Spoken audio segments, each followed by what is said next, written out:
আবার লাইভের caption change করবো।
ভাই ক্যাপশনটা দেখে নেবে তো যে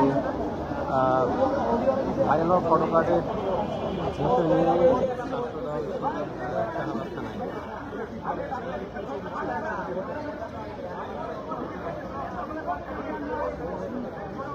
চেঞ্জ করে দেন লাইভ চলতেছে ভাই।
আমি এটা ওর কথা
চেনে না একটু হেল্প করেন আপনারা একটা বাসে থাকেন একটা বাসে একসাথে কেউ কাউকে চেনে না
শাহবাগ থানায় আপনারা যেমনটি দেখছিলেন যে এখানে যারা ছাত্রদলে রয়েছেন তারা এখানে অবস্থান করছেন। আমরা যেমনটি জানি যে জাইমা রহমানকে নিয়ে তাদের যে অভিযোগ সেটি হচ্ছে যে ঢাকা বিশ্ববিদ্যালয়ের একজন শিক্ষার্থী তিনি জাইমা রহমানকে নিয়ে কুচুরিপূর্ণ যে মন্তব্য সেটি করেছেন, অর্থাৎ ফটোকাটের যে বিষয়টি সেই বিষয়টিকে কেন্দ্র করেই মূলত আমরা যেমনটি জানি যে আজকে সন্ধ্যা 7:30 ছাত্রদল একটি কর্মসূচি দিয়েছিল যে তারা আসলে হল বরাবর এটি আসলে অভিযোগ দিবেন। আমরা দেখলাম যে শাহবাগ থানায় সেখানে ছাত্রদলের যারা নেতাকর্মী রয়েছেন তারা এই মুহূর্তে আছেন এবং একই বিষয় নিয়েও আমরা যদি অপরপক্ষে কথা বলি ছাত্র শিবির তারাও এখানে আছেন এমনটি আমরা শুনেছি। আমরা যেমনটি জানি যে ফটোকাটটি সত্যতা যাচাই বাছাই ছাড়া মামলা করা যে ব্যাপারটি সেই বিষয়টি কনসার্ন হয়ে হয়তো ছাত্র শিবির এখানে এসেছিল। আমরা এখন পর্যন্ত এখানে যারা এসেছে তাদের কাছ থেকে এমনটি শুনেছি।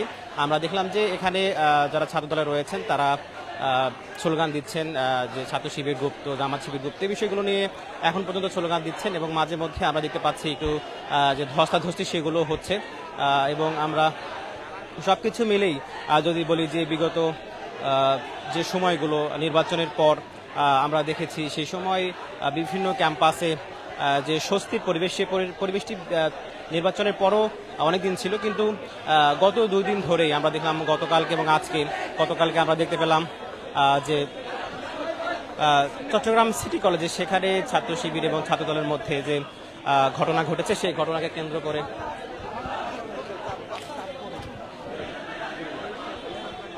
আমরা সে বিষয়টি দেখলাম এবং এই বিষয়টি নিয়ে আমরা দেখেছি ছাত্র শিবির ছাত্রদল তারা কর্মসূচি দিয়েছেন। একই সাথে আজকে আমরা যেমনটি দেখেছি পাবনাতেও ছাত্র শিবির এবং ছাত্র দলের যে ঘটনা সেই ঘটনাকে কেন্দ্র করেও বিভিন্ন জায়গায় কর্মসূচি পালন করা হয়েছে। অর্থাৎ আমরা ছাত্র রাজনীতির যে চিরাচরিত রূপ সেই রূপটাই দেখতে পাচ্ছি। এমনটি অনেকে সামাজিক যোগাযোগ মাধ্যম থেকে শুরু করে বিভিন্ন জায়গায় লিখছেন এবং বলছেন। আমরা 2024 সালে যে গণঅভ্যুত্থান সেই গণঅভ্যুত্থানের পূর্ববর্তী যে সময়গুলো সেই সময়গুলোতে আমরা ছাত্র রাজনীতির যে ভয়াবহ অবস্থা সেটি দেখতে পেয়েছিলাম। এখন আবারও নতুন করে সেই ছাত্র রাজনীতির যে ভয়াল রূপ সেই রূপটি ফিরে আসতে শুরু করেছে কিনা সেই প্রশ্ন অনেকেই রাখছেন এবং আমরা দেখতে পাচ্ছি যে ছাত্র শিবির এবং ছাত্র দলের বাহিরেও যারা রয়েছেন অন্য ছাত্র সংগঠন রয়েছেন তারা আসলে ছাত্র শিবির ছাত্র দল দুই পক্ষকেই আসলে থামার জন্য এবং দুই পক্ষে যেন সমীহভাবে রাজনীতি করেন সেই বিষয়গুলো নিয়েও অন্যরা কর্মসূচি দিয়েছেন। সেই বিষয়গুলোই আমরা আজকেও দেখেছি এবং গতকালকেও দেখেছি। তারপরেও আমরা যেমনটি জানি যে বাংলাদেশের যে ছাত্র রাজনীতির ইতিহাস এটি আসলে খুব বেশি প্রীতিকর না। সেই জায়গা থেকে আসলে সকলের কনসার্ন এখন ছাত্র রাজনীতি। আমরা দেখলাম যে ছাত্র রাজনীতি নিষিদ্ধ হোক, বন্ধ হোক, এরকম অনেক লেখাও সামাজিক যোগাযোগ মাধ্যমে অনেকেই লিখছেন এবং আমরা যদি বলি যে কোনো ধরনের বিষয় হলেই আমরা দেখতে পাই যে যারা উচ্চ পর্যায়ের কর্তা ব্যক্তি থাকেন তাদেরকে নিয়ে বিভিন্ন ধরনের যে ফটোকার্ড সেগুলো শেয়ার হয় এবং অনেক সময় আমরা দেখতে পাই যে ব্যঙ্গ করে অনেক কিছুই আসলে করা হয়। সেগুলো নিয়ে যখন একটি পক্ষ পোস্ট করে বা শেয়ার করে আমরা দেখতে পাই যে অন্যান্য পক্ষের বা অন্যান্য মতে যারা রয়েছেন তারাও কিন্তু সে বিষয়টি নিয়ে খুব বেশি কনসার্ন থাকেন এবং তার বিষয়গুলোকে স্বাভাবিকভাবে মানতে পারেন না এবং না মানের কথা আমরা দেখতে পাই যে পরস্পরের প্রতি যে শ্রদ্ধাবোধ সেই শ্রদ্ধাবোধের যে জায়গাটা এটা অনেকটা যখন নষ্ট হয়ে যায় তখন আমরা আসলে এ ধরনের অপ্রীতিকর ঘটনা পরস্পর বিরোধী মতের হওয়ার পরে অর্থাৎ সেটি কথাবার্তা থাকার পর্যায়ে থাকে না, তখন আমরা দেখতে পাই হাতাহাতি বা অন্য অন্য যে বিষয়গুলো রয়েছে মর্মান্তিক ঘটনা সেগুলো আমরা দেখতে পাই। তবে যারা সাধারণ মানুষ রয়েছেন তারা কিন্তু এই সকল ঘটনা দেখতে চান না এবং আমরা সেই বিষয়গুলোই বারবার করে আসলে সামাজিক যোগাযোগ মাধ্যম খুলে দেখতে পাই যে মানুষ আসলে এই ধরনের ঘটনা দেখতে চায় না। সেই জায়গা থেকে আসলে কে থামবে বা কে থামাবে এই বিষয়টি আমরা যদিও দেখতে পাচ্ছি না।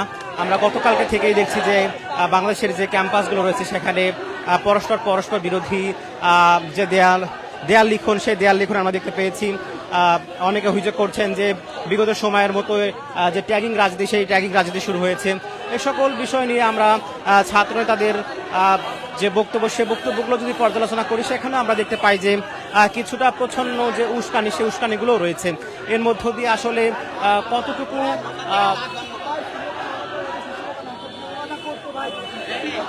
কতটুকু ক্যাম্পাসগুলো শান্তিতে থাকবে বা একদম নিরিবিলি পরিবেশে থাকবে সেই প্রশ্ন কিন্তু আমরা রাখতেই পারি। আমরা যেমনটি জানি যে গণঅভ্যুত্থানের যে পরবর্তী সময়, সেই সময়ে ছাত্র সংসদ যে নির্বাচনগুলো হয়েছে, সেই ছাত্র সংসদ নির্বাচনগুলোতে আমরা দেখতে পেয়েছি ছাত্র শিবির প্যানেল থেকে নিরঙ্কুশ যে বিজয়, অর্থাৎ তাদের দলের যারা ছিলেন প্যানেলে ছিলেন তারা অধিকাংশরাই বিজয় লাভ করেছে। অর্থাৎ আমরা বলতে পারি যে ক্যাম্পাসে ছাত্র শিবির এখন আছে, যদিও তাদের বিরুদ্ধে অভিযোগ করা হয় তারা বিগত সময়গত ক্যাম্পাসে সেই অর্থে ছিলেন না। একই সাথে নতুন সরকার এসেছে, রাজনৈতিক সরকার, তাদের ছাত্র সংগঠন ছাত্রদল তারাও রাজনীতিতে বেশ সরব এবং তারা যেমনটি দাবি করে যে তারা বিগত 17 বছর আসলে ক্যাম্পাসেই ছিলেন।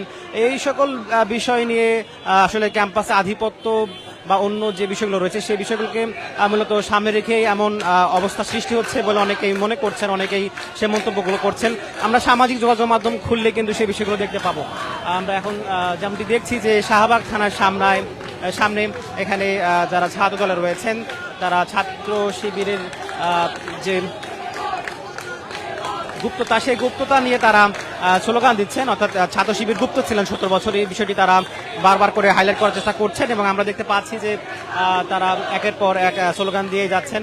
এবং আমরা বেশ কিছুদিন ধরেই আমরা যদি বলি যে অন্তর্বর্তীকালীন সরকারের সময় থেকেও আমরা বিভিন্নভাবেই সামাজিক যোগাযোগ মাধ্যমে ভুয়া ফটোকার্ড শেয়ার থেকে শুরু করে মিম বানানো, এই সকল বিষয় নিয়ে আমরা সামাজিক যোগাযোগ মাধ্যমে যে বাকযুদ্ধ, সে বাকযুদ্ধও কিন্তু দেখতে পেয়েছি। সেই জায়গা থেকে আসলে এখন অন্তর্বর্তীকালীন সরকার নেই, অর্থাৎ এখন একটি রাজনৈতিক সরকার রয়েছে, সেই রাজনৈতিক সরকারের ছাত্র সংগঠন রয়েছে। এটি খুব স্পষ্টভাবেই বোঝা যায় যে এখন মতের ভিত্তি করে এই সকল ফটোকার্ড যে সংঘাতের দিকে নিয়ে যাবে সে বিষয়গুলো আসলে স্পষ্টভাবে বোঝা যায়।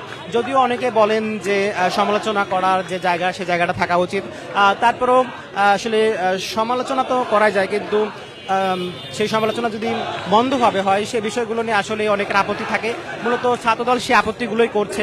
একই সাথে ছাত্রদলও বিরোধী দলে যারা রয়েছেন বা অন্যান্য যারা রয়েছেন, যারা বিভিন্ন ধরনের ছাত্র সংসদের প্রতিনিধি রয়েছেন, তাদেরকে নিয়েও বিভিন্ন সময়ের যে ব্যঙ্গ ফটোকার্ড সেগুলো করে থাকেন। সে বিষয়গুলো নিয়েও ছাত্র শিবির বা অন্যান্য যারা রয়েছেন তারা তাদের যে আপত্তি সেগুলো জানিয়েছেন। এ সকলের মধ্য দিয়েই এখনকার যে ছাত্র রাজনীতি সেগুলো চলছে এবং আমরা দেখতে পাচ্ছি যে একদম যে ট্যাগিং করার ব্যাপারটি, অর্থাৎ এক দল আরেক দলকে ট্যাগিং করে যে স্লোগান, সেই স্লোগানগুলোই মূলত তাদেরকে মুখরিত করছে বিভিন্ন মিছিলে, সেগুলো আমরা দেখতে পাচ্ছি।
সেখানে দিয়েছে যে মানে এটা আসলে ভাষা প্রকাশ করার মতো না। জাইমা রহমান এবং তারেক রহমানকে বিকৃত করে সে একটি পোস্ট দিয়েছে এবং এই জায়গা থেকে আমরা আসলে বাংলাদেশ জাতীয়তাবাদী দল সবসময় গঠনতান্ত্রিক সমালোচনার পক্ষে সবসময় ছিল। আমরা উদারনীতি সবসময় চেয়েছি এবং আমরা গঠনমূলক সমালোচনার পক্ষে ছিলাম।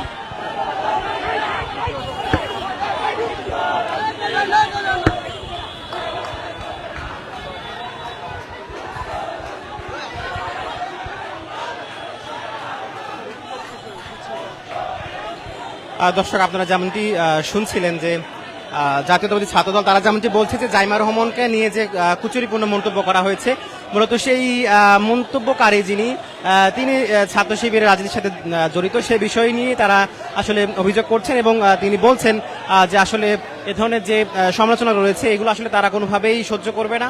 তাদের কথা হচ্ছে যে তারা গঠনমূলক সমালোচনা হলে সেই সমালোচনাগুলোকে আসলে তারা পজিটিভভাবেই দেখবে, কিন্তু সেই সমালোচনাগুলো যদি আসলে গঠনমূলক না হয়, শুধুমাত্র কটাক্ষ করা বা আসলে নিন্দনীয় হয়, সে বিষয়ে আসলে জাতীয়তাবাদী ছাত্রদল তারা সজাগ থাকবেন এবং তারা এইভাবে প্রতিবাদ জানাবেন বলে তারা বলছেন।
কারণ বলা শুনি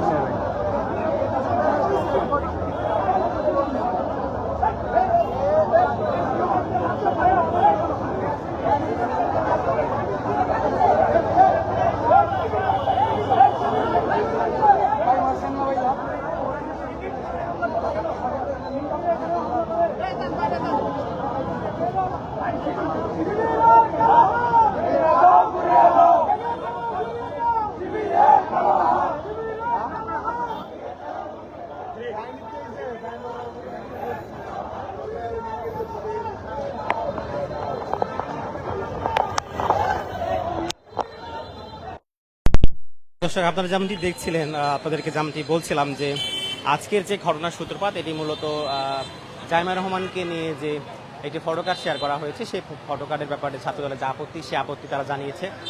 আমরা যেমনটি আগে থেকেই দেখছিলাম, বিশেষ করে যে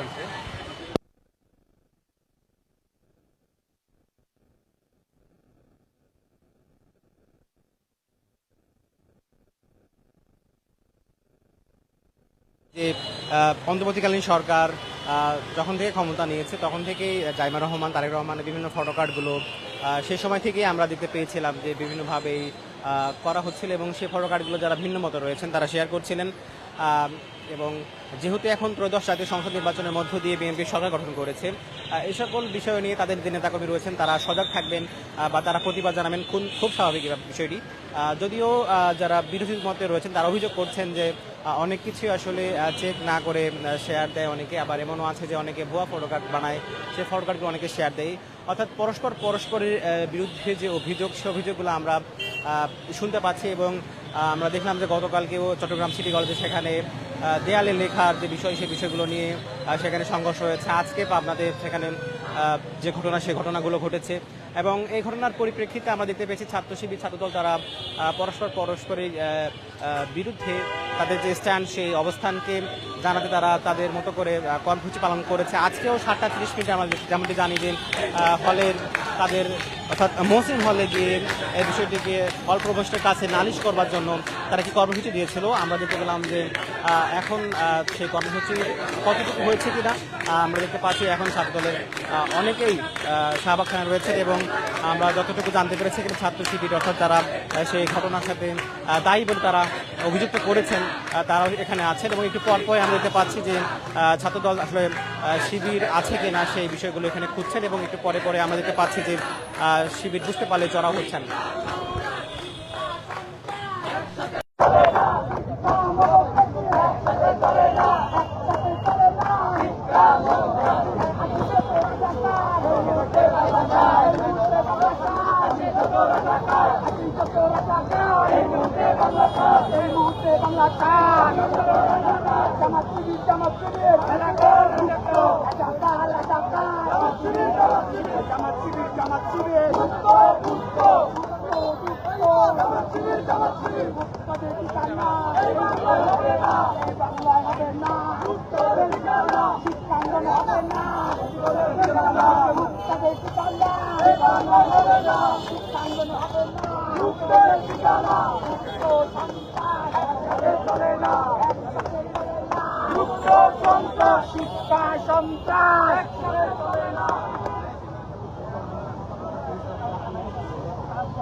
বুঝাই বলেন।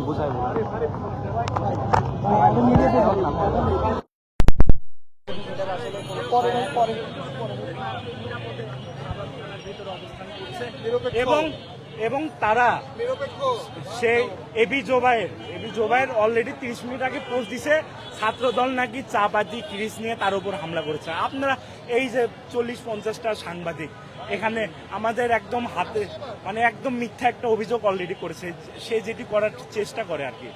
তার এই পর্যায়ে ছাত্রদল তাকে প্রতিহত করে নিরাপদে তাকে শাহবাগ থানায় ভিতরে আছে, কারণ এই ঘটনার মধ্যে সে ঢুকেছে, আসামি নিয়ে যাওয়ার চেষ্টা করছে, এখানে এসে একটু হুমকি দেখানোর চেষ্টা করছিল, সে সবসময় যেটা করে। তারা একদম নিরাপদে আছে, কিন্তু ফেসবুকে পোস্ট দিয়েছে যে ছাত্রদল চাপাতি ক্রিজ নিয়ে হামলা দেওয়ার জন্য চেষ্টা করছে, কিন্তু এটা একদম মিথ্যা। দিন রাতের মতো আপনারা ভেতরে আছে, আপনারা দেখেন শাহবাগ থানার লোকজন করছে। আমি ইফাত, আবুজার গিফারি ইফাত। দর্শক আপনারা যেমনটি শুনছিলেন যে এবি জোবায়ের তিনি ফেসবুকে পোস্ট দিয়েছেন যে ছাত্রদল শাহবাগে থানায় অর্থাৎ তারা এখানে এসেছেন চাপাতি নিয়ে, সে বিষয়গুলো তিনি ফেসবুকে লিখেছেন, এমনটি অভিযোগ করেছেন। অর্থাৎ উস্কানিমূলক যে কথাগুলো সেগুলো তিনি ফেসবুকে লিখেছেন, এমনটি অভিযোগ করল ঢাকা বিশ্ববিদ্যালয়ের ছাত্রদল নেতা। আমরা যেমনটি দেখছি যেখানে ছাত্র শিবিরকে কেন্দ্র করে আমরা যেমনটি দেখলাম যে স্লোগানগুলো, সেই স্লোগানগুলো এখন হচ্ছে। আমরা দেখতে পাচ্ছি এখানে স্লোগান দিচ্ছে যে শিবির ধর জেলে ভর।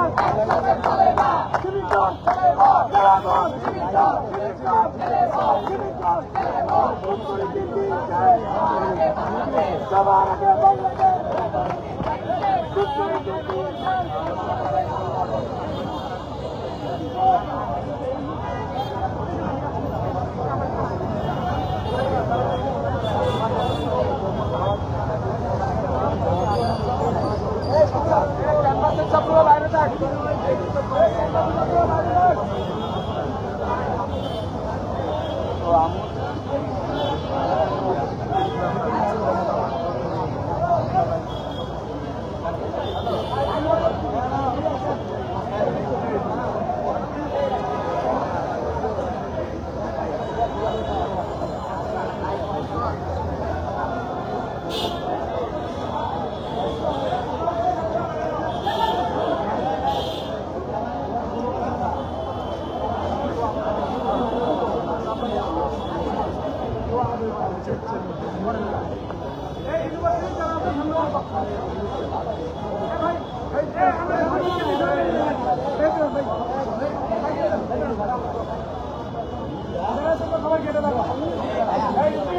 সবাই কেটে থাকো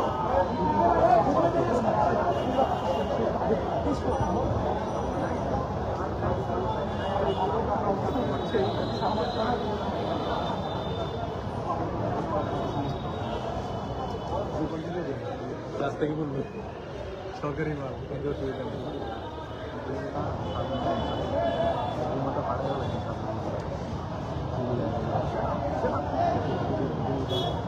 দিচ্ছে না